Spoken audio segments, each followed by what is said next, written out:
Hello, and welcome to another episode of the Influential Nonprofit. I am your host. My name is Mary Ann Dersch.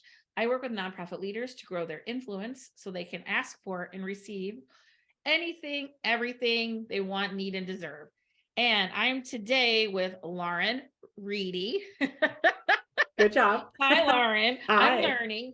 And Lauren has a company called Forever Ready. And I decided we can just flip, Reedy and Ready anytime we need to.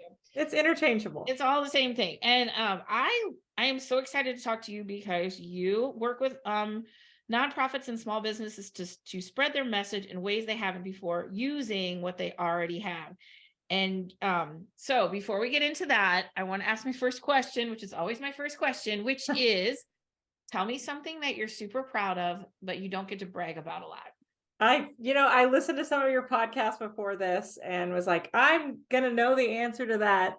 And then here you are throwing me off. I would say that I'm super proud of the most recent project that my team and I worked on. Was a passion project. It was a documentary film that's still in the film festival circuit. But what I'm most proud of about it is that we're trying to get a law changed. And they just proposed the law in the new session in January. And it's going to require that police record child interrogations. Okay. or that a lawyer be present to prevent false confessions. And the reason why I'm so proud of that is we do all this work, and this is a passion project we did for fun, for free on the side.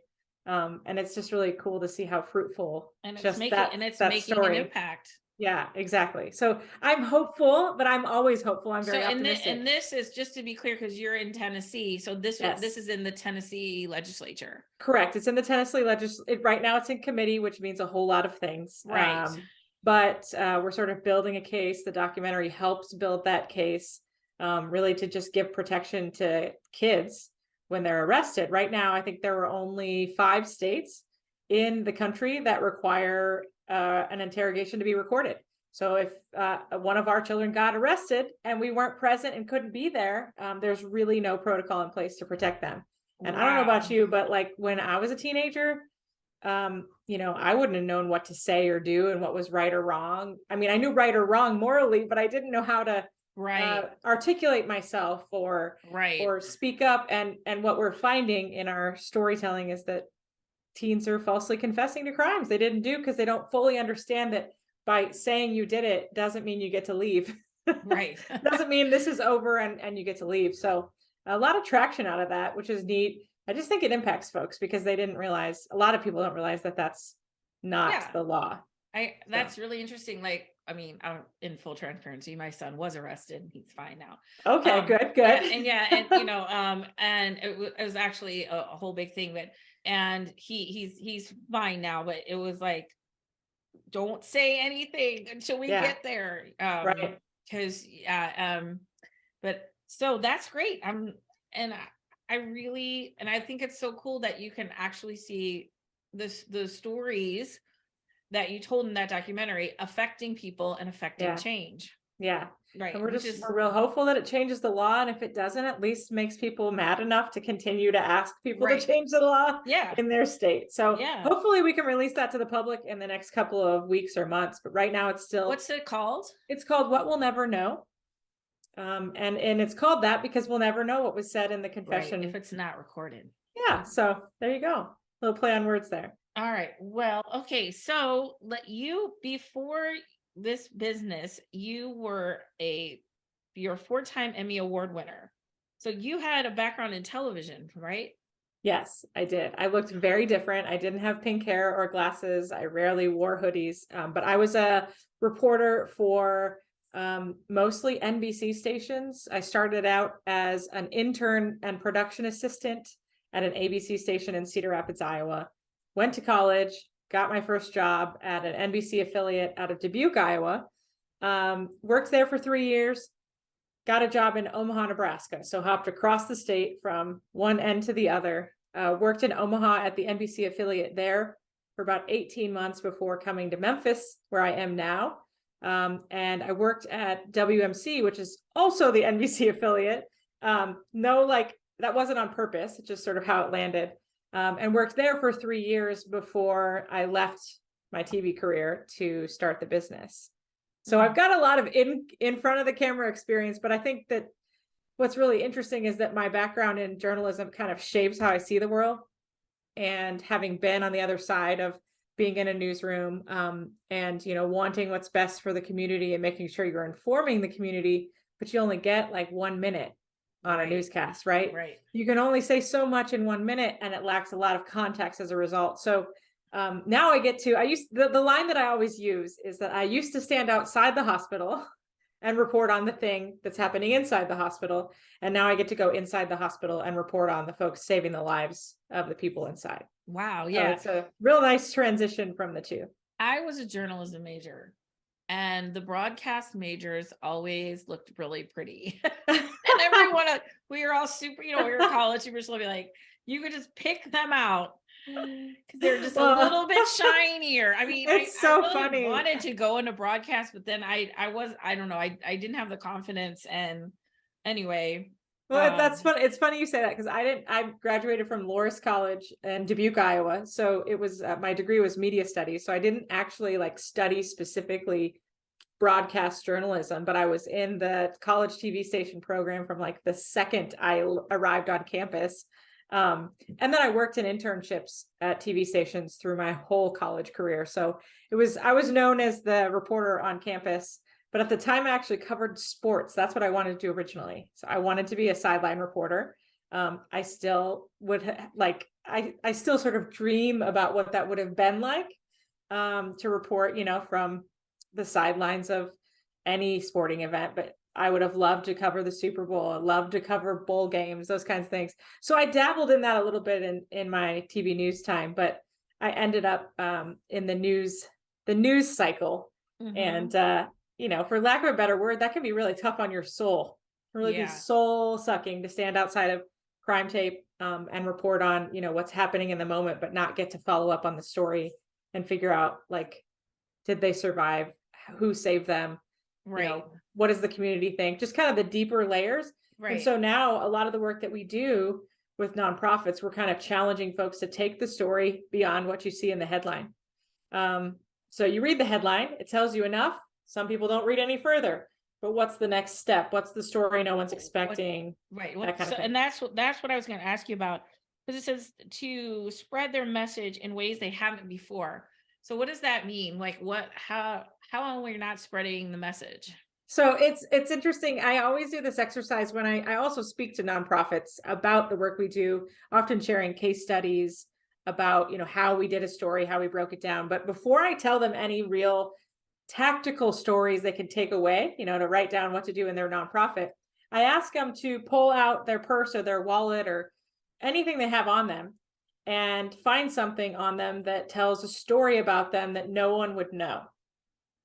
And everybody kind of pauses, they get out their phones, they get, their wallets, and they find an item. And then I say, now for the next 5 minutes, share with someone next to you about your item, and it's amazing the stories that come from that. So we do that whole exercise and everybody's like all in, they've shared about themselves and you've learned something new. And then I say, okay, so that's my challenge to you. The story you should be telling in your nonprofit is right in front of you. It's right on you. It's right in front of you. It's a part of what you do every day, but it seems ordinary to you, so you don't tell anybody about it. And the whole room kind of shifts and they go, huh. A big example of this would be like you work for a homeless shelter that serves families. And to you, it is ordinary, the things that happen every day in the day-to-day of your job. They're wonderful and inspiring, heartbreaking and beautiful, but you don't think that anyone would care to hear about them because they're such a part of your life. So that's the piece that I say, you already have the story. This isn't like we're trying to reinvent it. This isn't like we're trying to sensationalize it or capitalize on something. It's right in front of you. You just don't necessarily see how it could resonate with your audience because you're in the day-to-day doing the work all the time. A phrase I use a lot, I don't know where I heard this, but you can't see the label of the jar you're in. Right. And it's hard to see that context sometimes. Yep.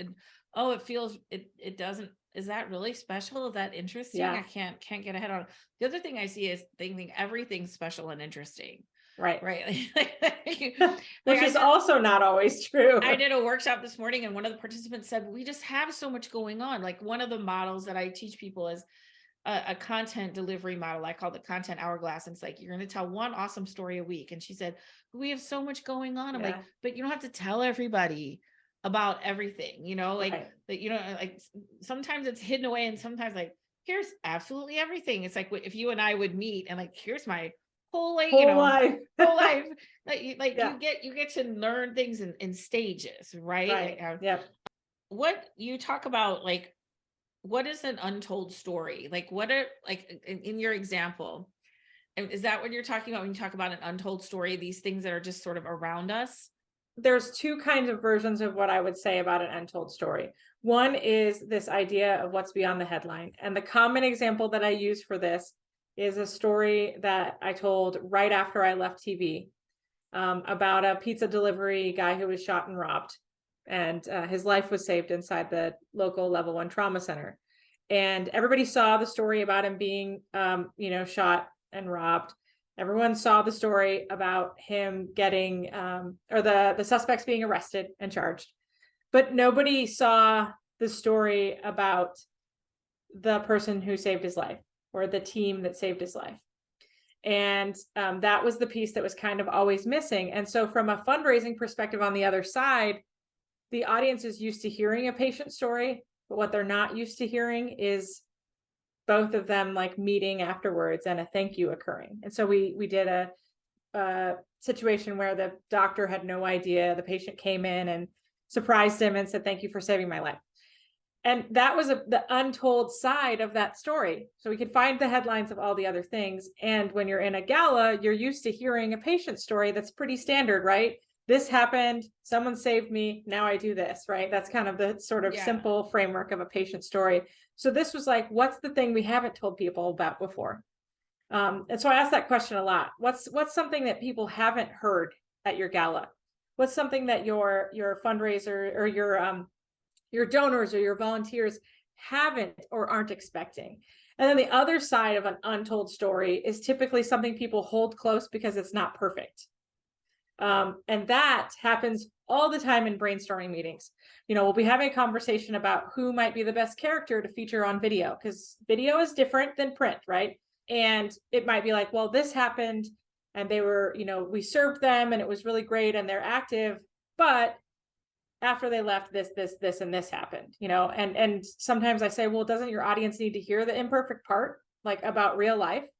And so I challenge nonprofits often to not try so hard to make it so perfect and look like everything they do is perfect and amazing. And there's no story of, I don't want to say failure, but no opportunity on the other side to make things better. So it's sometimes beyond a headline, going a little bit deeper. And sometimes it's, what it is, but you're afraid to tell it because it doesn't feel like the most perfect setup or the most, and you're going to say your lines that you put in your marketing materials. And that is super juicy. And I want to unpack that a little bit because I think you really hit on something where like, oh, I want to tell it, but it wasn't like the perfect outcome. It was, and this is what I work with people on so much, is the most authentic, transparent, and vulnerable person is the most influential person.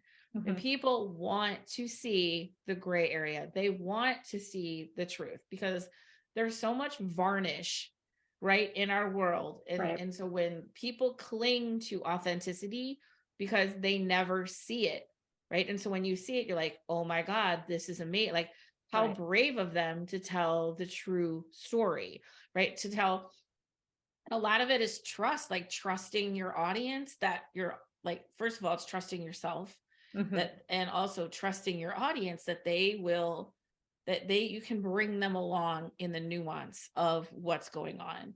Right. And I would say that a lot. Oh, we're going to hold it close because there's something about that makes us feel a little too exposed, a little too vulnerable. But if you're going to tell it something important, like stand for something, that's, somebody's not going to like it, or, you know what I'm saying? And I think we get kind of caught up in like, oh, we want to tell this perfect thing that no one could ever object to. Exactly. And that's super boring. Well, and there's something really important about that I think can get missed or can get misinterpreted often, is, just like I said, the story you should tell is like right in front of you. It's the same idea that we think it should be something else because we tell people this is our mission, this is the work we do, and so it's got to be perfect. But there's also a side of it, it's their lived experience. So often the stories we're telling are about the impact of our work, which means we're working with clients, your clients who've been impacted by something that your service provided to them. And it would be inauthentic and in some ways cross the line a little bit around ethics and morals of their story if it's not their true story. Right. And that is where I really push. And it's not that nonprofit leaders want to be unethical. That is not what I'm accusing them of at all. Oh. But they're thinking about fundraising. They're thinking about who's in the room and what their beliefs are and what their capacity is to give and what tugs at their heartstrings. And so sometimes they don't want to make them feel uncomfortable. They want it to be a happy ending story that makes us all feel like, look at this, and, pulling out our credit cards and donating.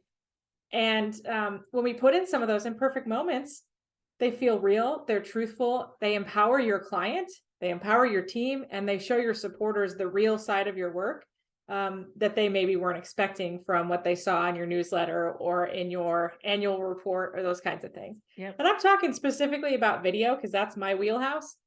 But I also think this applies, in print, on social media, and in all the ways that we share our message about our work.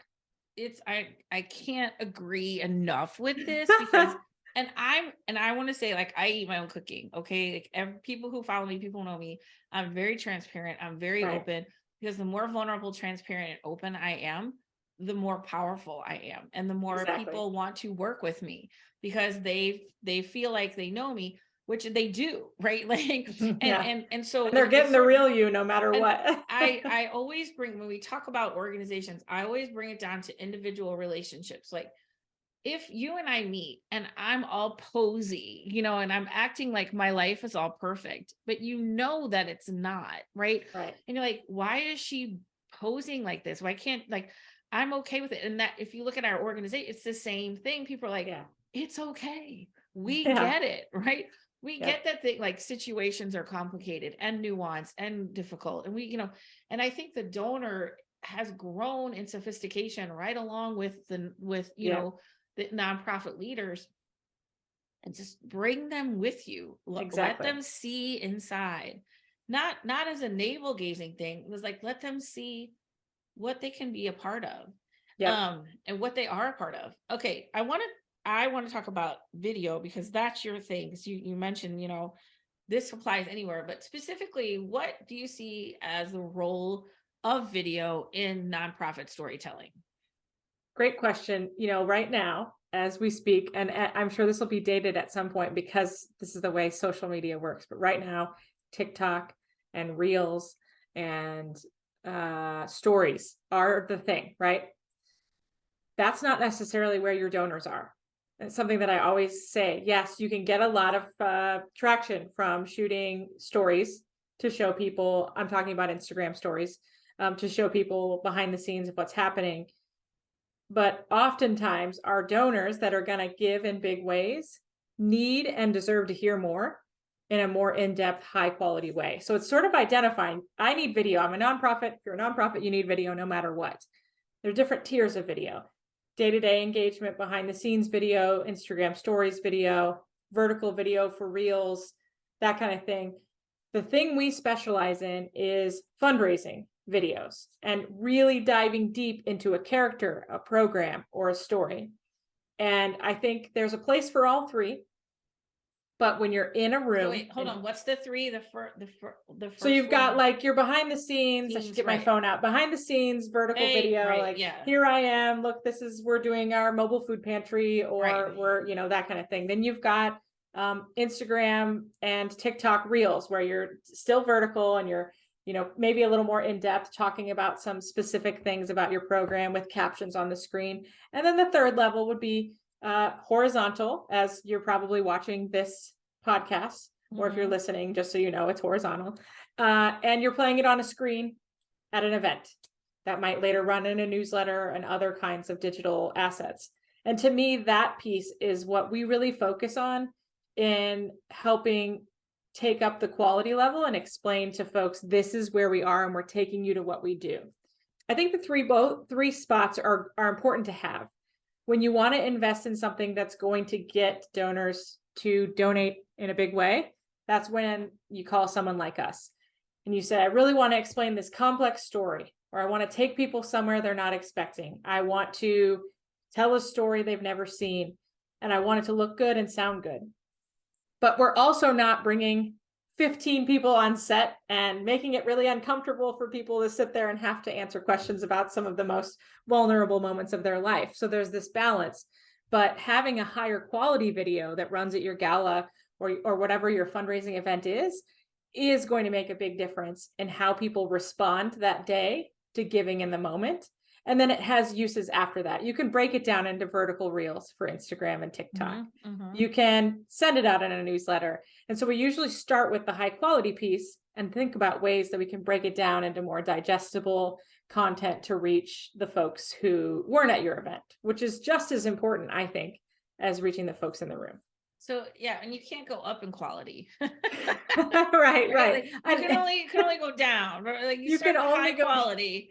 Yes. And then that'll well, and funny story about that. So I used to, and I just took this out like in the last 6 months. Okay. I used to have in my email signature, say #say no to vertical video. And all of my peers knew that that was like my thing, right? I was going to die on this thing. You do not shoot vertical video. I've since deleted that from my signature because I understand the purpose that it has. People are consuming on their vertical telephones, right? And that's just the way it is. It's not even called a telephone. It's a cell phone. They're consuming that way. But when you're doing in-room asks and when you have an audience that's sitting down to watch something and you got black bars on the side, it doesn't do the same job that a horizontal, well-told story can.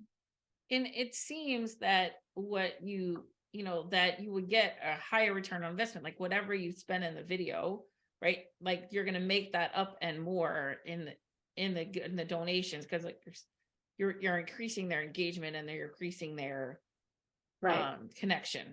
Right. And our latest example of that, and I love this. So it was a conservation organization, which conservation is not easy to explain. Like, what are you doing? You're conserving things. Like, what does that even mean? It's not always visual in the sense that you're helping house families or providing food to those in need or teaching kids, right? It's just conservation is like sort of an abstract thing. And so we had a conservation organization come to us and say, we want to show people the impact of all this land that we've conserved. So we have outdoor spaces in our community.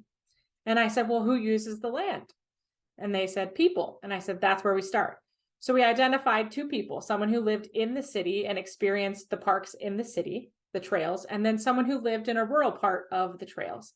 And we talked about their use of those spaces, not the amount of space that they had conserved, not the facts of all of how much money was spent to make it happen or how many square miles they did. It was about the people using the space.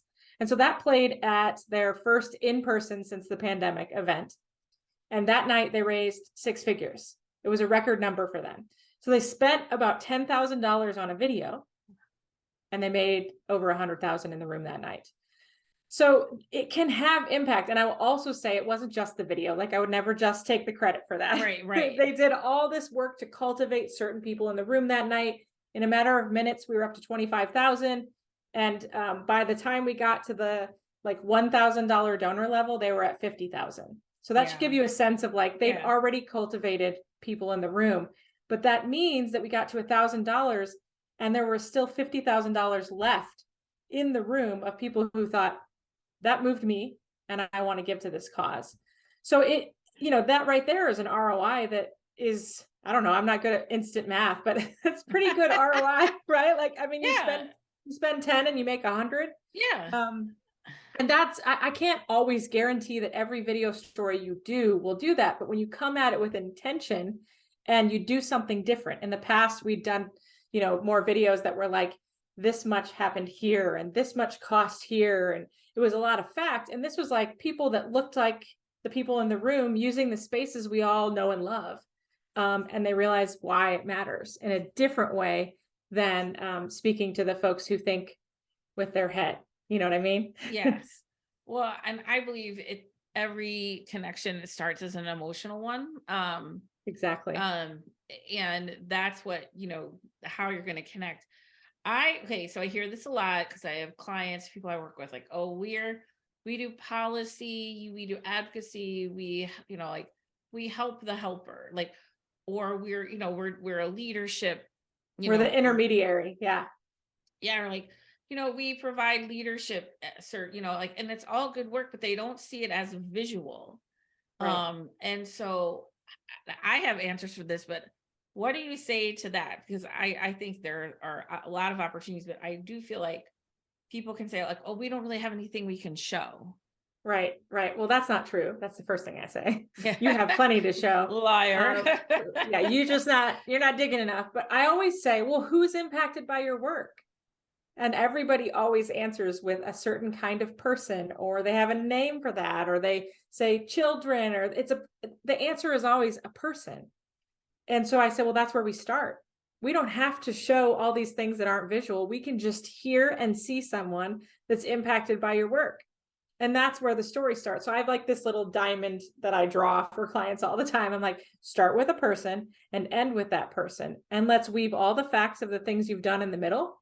So the people who think with their head that are at your event see the facts, see the impact, but they're hearing from the people you impact. So if it's advocacy, if it's policy, maybe the story is about the person that's going to Capitol Hill to, lobby for something. If it's advocacy for better education, maybe it's the kid who's struggling because their school doesn't have good facilities. You know what I mean? Like, I'm making up all these storylines, but you're literally, instead of thinking so big about what you do, you're zooming in and you're focusing on one person. And that may not be the whole story. That might not be everybody's story, but it's that person's story. And then it makes it more digestible to folks. And it makes it easier for you to say, here's an example of one person we impacted, or how our work impacted this one person. Right. And that actually always challenges people, especially the numbers folks in the room.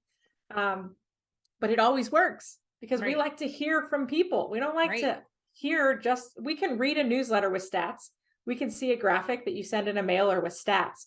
But if I'm going to watch a video, you can bet it should have a person in it. And it probably shouldn't be your ED. Yeah. So that's where I land. So when a lot of times, because I just did this workshop this morning, and this is like such good timing. So somebody says, hey, we can't show, like, it was domestic violence agency, a sexual assault agency. Those are hard topics. How can we, like, they can't show people, and they can't even talk a lot about the person. Right. So how can video, like, really help that, even if you can't show the person? Right. Well, we've actually worked with a couple of folks that work in those fields, and it is hard, and it is sensitive, and it is very important that you don't sensationalize it. So I always ask people, what's the stereotype of your, what you see? And I think everyone who's listening or watching has got a stereotype in their head of an organization that fights sex trafficking or sexual assault, right? And they're like, black and white video, dramatic actors, dark alleys, just like all these stereotypical scenes. And what I often say back is, well, what if we had a person write about what they experience, or write about their story and read it off camera? We don't have to show them. And then we just show visuals that support or show the community. One of the things we did is showed like all the beautiful spaces in our community with someone reading their story underneath. So you're seeing skylines and sunsets and, all these things that are beautiful, and you're hearing this awful thing that happened to someone. And so that's sort of flipping it upside down a little bit, but just because it's sensitive and we can't show someone on camera doesn't mean we can't ask them to share their words and experience and provide visuals that make people feel. Another option for something like that we do is to make it a graphic video, to make it words on the screen that are moving as the person's talking, or photos and visuals to support what they're saying, so it's not moving pictures. But just because you have some anonymousness. That's not the word, but you know, just because you can't, Anonymity. thank you, big words. Just because you can't show someone doesn't mean you can't share their story. And oftentimes, I think this is really important to note in situations like that. There's someone who's really, really just waiting for you to ask. They want to share. They want to empower other people. They want people to know that this happened. Sure, they don't want their face on camera, but they would love to share what happened and the impact your organization had on them. So making sure that you find a video partner that's sensitive to that, because I know a lot of creative folks that start getting excited and they're like, we could hire actors and we could do this and this and this. And then you start to get to a situation where you're being a little insensitive. But just because you don't have the visuals or you have a sensitive subject doesn't mean that you can't tell the story through video. All right. So what are some of the ways that you can repurpose or extend the video? Like say you do a gala, you know, and you have your nice video, like, and I mean, that could take you pretty far. Right. I had an event last week and I had somebody talking about storytelling, like from trauma informed storytelling, but she's like, you really just need like 3 good stories a year. And you know what I mean? You don't need a lot. Like, I'm just feeling like you could probably take that video and that could set up a lot of content for you. Right, right. And the other thing to think about with the video, I will answer the original question, but is sometimes the videos can also just be for a small audience. If you're cultivating a large donor, share what you played at the gala. But like, let's say we start with, so I don't like anything more than 5 minutes in the room, because I think the attention span of everyone these days is I was going to ask you what you thought, what's a good length? Because everyone says, how 5 long minutes should they be? I'm like, I don't know. Yeah, 5 minutes is even like on the threshold of being too long for me, unless it's really engaging and you're like on the edge of your seat. 3 minutes is a sweet spot. 90 seconds is short and just enough to maybe have someone come up on stage and speak next, or kind of tease your audience. But let's say it's 5 minutes, right? You have essentially 5 videos from a 5-minute video that you can break up into little 1-minute sections. They'll be incomplete. They won't tell the whole story, but they're little teasers that you can send in a newsletter that says, watch here, click to watch the full story. You can make a TikTok or an Instagram reel that's 30 seconds of one of those 1 minutes. And so you're looking at a 5-minute video that can be turned into, up to 10 pieces of content to use later, especially assuming it's 5 minutes, you've got a few different characters that you've focused on, that you can break it down into different storylines. Another thing you can do is have the event video kind of be all encompassing. And then after the event, you've already produced these things, but after the event, you share the individual stories that were included in the event video. So you can break it down. We just did a release video for a symphony, and it was a hype video that introduced you to all these characters. And then now they play individual videos about each story that are about 90 seconds long. So you can break stuff up really easily. And that also makes the investment worth it, because you're investing in this. And then from there, if you have someone on staff that can do it, that's even better. But if you don't, a lot of companies, us included, do some kind of add-on. We call it, it's called a social media add-on. And we can cut up to 10 pieces of content for you that you can use in different ways more strategically once the event's over. Yeah, I feel like there's, and I like what you said too about this doesn't have to be a big audience. It can be a small audience. Right. You can be like you sitting with someone, you're showing them a video, and also that you can have a lot of legs to it, right? It just doesn't have to live in that space. And that's one of the things I'm really big about is, repurposing the content, right? And extending the life of that. Because also I feel like from went from the marketing person that's got to go ask for this, you can make it, hey, this is not about, this is about this. And it's also, about, yes, the night of the gala and what we can do. Then also it's more, hey, this is how we can, this is going to be around for 6-9 months. We can still, what do you think? Opportunity. I'm trying not to be like, what are people doing wrong and how do you make them stop? Like, what do you feel like the easiest adjustment people could make in the stories that you see and just the nonprofit stories that you see? And I don't care what format, video or whatever. What Yeah. is an adjustment that people could make to make them more effective? Do you see how that's that's a nicer question? Yeah, that was nicely worded. Good job. Because here's the thing, our nonprofit professionals are heroes. I mean, we Yeah, all know that industry standards have taken salaries up, but they're not making a lot. They're not, they could go work for a corporation and make more. And they believe in the causes that they work for, absolutely. and they're passionate about the work. And they went through a pandemic and got burnout too. So they're all like, Everybody's doing the best with what they yeah, have, and doing the best with what they have at the time, at the right? time, right? Even in And my that's important to acknowledge. yes, I want to say, like, before you answer that question, I do want to add this. In my old company of 501 Creative, people would want us to show before and afters, like, oh, the website looks like this, and and we would never do that because it's like, oh my gosh, no. First of all, I'm not going to critique somebody's work like that, and second, Yeah. they were doing the best with what they had, Right. and they were getting something done. They just wanted to Yeah, get more done, right? exactly. That's it. So that's we never Yeah. really that what didn't make us comfortable because it's like, well, no, they were just, yeah, could Yeah. we do better? Sure, but that's because I mean, they were they're doing true heroes doing right. what They they were doing do the with what best they with have. what they had. Yeah. So what is an adjustment that Yeah. like people who are listening, like, okay, here's how I can tell a better story. Well, I think it starts with not having a scarcity mindset. The biggest thing that I hear from new clients is, well, we're a nonprofit, so we have limited funds. The answer to that is always, yes, I understand. And just like a business, sometimes you have to spend money to make money. Now, you should be strategic about it. I'm not suggesting that you're reckless and that you go spend a ton of money with no plan, but you do have to invest in this kind of thing to see the ROI. So that's the first thing, is get rid of that scarcity mindset around the storytelling side of what you're doing, because it's important and people need to Get rid hear of about it it. altogether because I mean, yes. it doesn't serve you in No. any way. If the story you're telling yourself every day is there's not enough Yeah. there's not enough time, that's what'll be. I just had the workshop today. Our thoughts shape our words shape our reality. If that's Yep. the thought, and then because the money, I just believe the universe is abundant. It'll show up. It's all out there. Yeah. It's just a matter of attaching to it. Sometimes it feels a little farther away and it's always out there.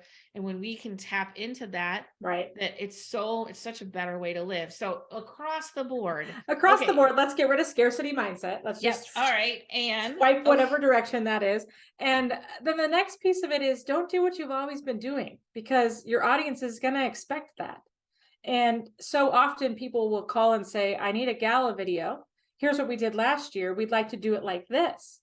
And I'm like, flag, flag, flag, flag, flag. Your audience has already seen that story. They've already felt that program format. Yes, there are things about it that might have worked and you should keep those. But as far as the story or the theme, let's take a look at what's happening in the world. Let's take a look at what donors might be in the room and be more strategic about the story that you tell. I think we get caught in that. Well, it's always worked this way, so let's always do this. yeah, let's tell it in the same way. And then the third thing is, and this goes back to what I said before, is latching onto this idea that it has to be perfect can really hold you back. You can miss opportunities to tell stories about people who will really resonate with your audience if you're so worried about it looking perfect. All the way down to, like, there's a cup on the table where you shot them talking, right? That doesn't look good. Well, that's what it was. And maybe we should have moved the cup, but that's a beautiful moment. That's two people connecting. So if you focus on it being perfect, then you're going to be unhappy with it. So to recap that, get rid of scarcity mindset. Yes. Don't do what you've always done in the past, and don't be afraid to tell an imperfect story, because your audience will feel that really authentically. Because we're not perfect. Exactly. No one exactly. is. Like, and I always say, well, I'm not perfect, but I'm awesome.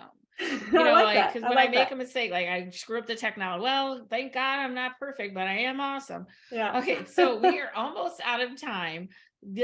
Tell me, like, is there anything else you want to share?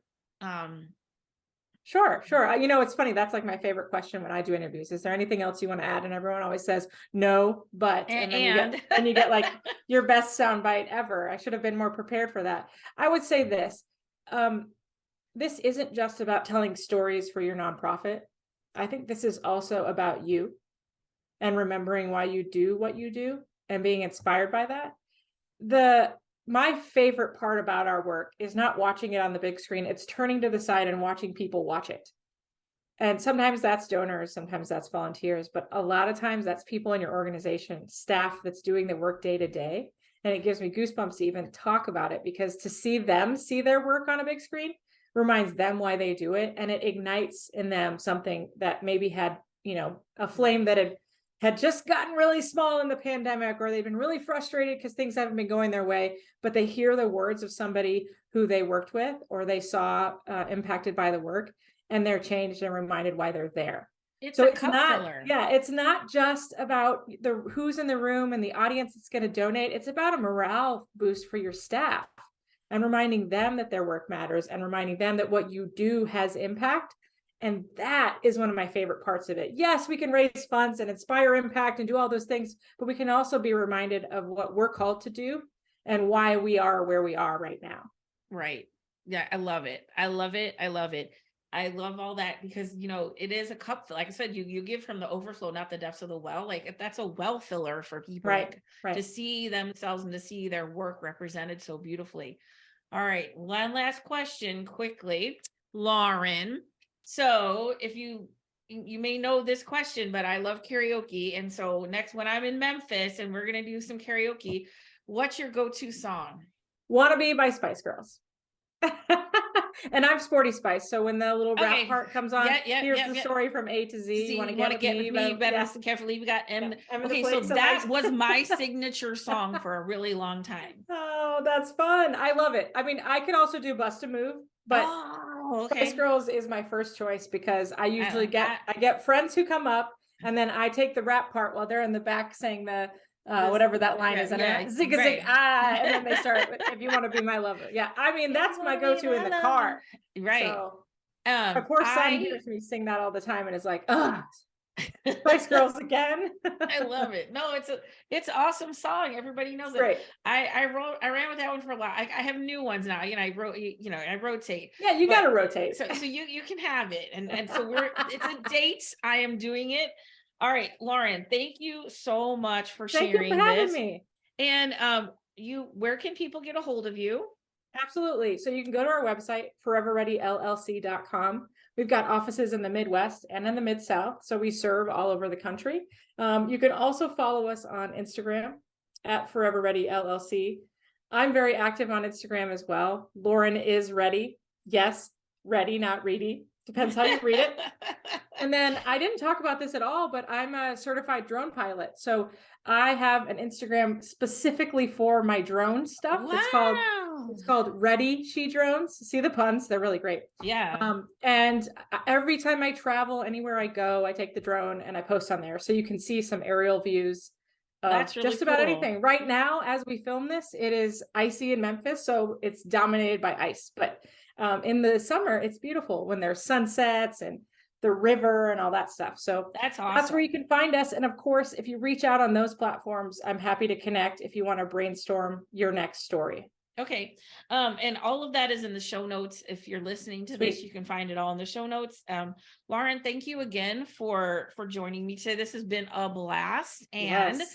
And that's it for me in this episode of The Influential Nonprofit. If you haven't yet, you can go to theinfluentialnonprofit.com and download your Influence Starter Kit, and a lot of the topics and the issues that I talk about, you can go deeper into them and start getting people that you have no authority over to do what you want them to do, because that's what I hope people do.